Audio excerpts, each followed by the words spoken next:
The bright stars and the learned men of this world will definitely not agree with me if I say that moral degradation is as a consequence of diet. To say that you decide what you decide as a result of what you eat. Food is information that codes your body to respond in a particular way. We cannot deny that when food gets into your body, it has to become part of you. Now, if you were to observe, for instance, a chemical process that takes place in your brain, that is one neurotransmitter being passed from one neuron to the other, that neurotransmitter is a chemical. And these are chemicals that can also be found in foods. So, which means when you eat, you are not just eating to fill the belly, you are eating to code your behavior, you are also eating to code your genes.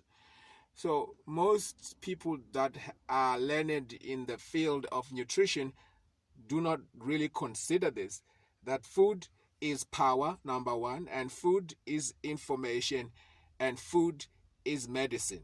Obviously, this is not something that can be taught to everyone.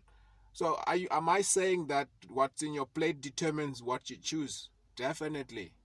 You cannot be eating hojos, you cannot be eating products with blood and think that you will ever make choices that do not have blood in them. That is, if most of you were given the power to kill, you would kill because of the food that you eat.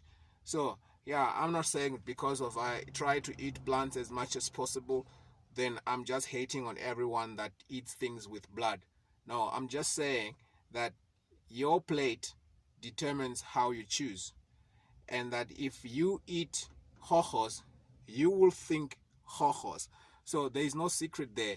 You are what you eat. At least we got this one right in the secular world, that you are what you eat. You are not what you think necessarily, but you are what you eat, because food becomes part of your body. So now we are seeing this huge moral degradation as a consequence of bad diet. In fact, if you want to destroy people, you start by giving them a bad diet. In that case, they'll be weak and you can destroy them, and their intellect will not grow, so they will not be able to defend themselves intellectually. So yeah, food has that much power. Well, as we sum up these issues, I cannot finish talking without having to throw a bit there concerning the time that we're living in. I think I'll also link that in with the diet talk as well. Okay, so now here we have the body that is being fed junk, and this body is growing big. And there are people now that are ready to fix this body to make it small again. So if you are in the business of operating with the human body, you will make a killing in this age. So if you do jobs, that is nose jobs, and you do all these things that has to do with the cutting of the human body, you will make a killing in this age. And that's why most men who are in this business, they are not men that fear Jehovah. So if you are into tattooing, if you are into a doctor that cut boobs and other parts of women, you are highly likely to be rich.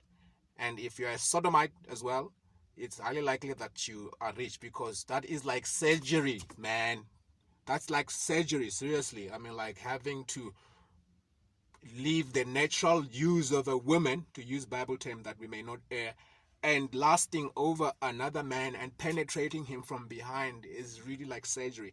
So whoever is in the business that has to do with the fixing of the human body will definitely make a killing in this age. And it's also another sign of moral degradation. So here, there we have the signs of the times. What we have, meat eating, moral degradation, it results in moral degradation, and that same meat eating results in work that has to do with cutting the body. And the body, we are told, it's sacred and it's not to be dispensed with. And it is not to be cut, it's not to be drawn, it's not to be worked on by another human body. It belongs to God. Oh, who am I talking to? Well, you who is listening, if you are young, just know that you have a lot of things that are waiting for you in this world. First, if you make the bad choices, you might have to end up not appreciating yourself and then have to fix yourself. Most of the women that you see fixing themselves is because of they are really sleeping with men with serious personality demons, and they move personalities of one woman to the next because they sleep with multitudes, and which is something that I've really observed. Now, this is really becoming random, but you can really transfer personalities through sexual intercourse. Wow, that's really deep. Because a human has three parts. It's a tripartite, that's the body, the soul, and the spirit. So the spirit part is part of human that we have no idea about. The only suggestion that I've come to, or the only understanding, not suggestion, that I've come to concerning the spirit of man is that it is the opening, the patak in Hebrew, which means the capacity of the human to communicate to the spiritual world. That's what it means. So now that capacity is also, I do not understand how, but when the body experiences climax, it seems that the patak is open. Well, I don't want to be presumptuous here, but this is a very dangerous ground, and this is very dangerous discussions. Anyway, what are we talking about?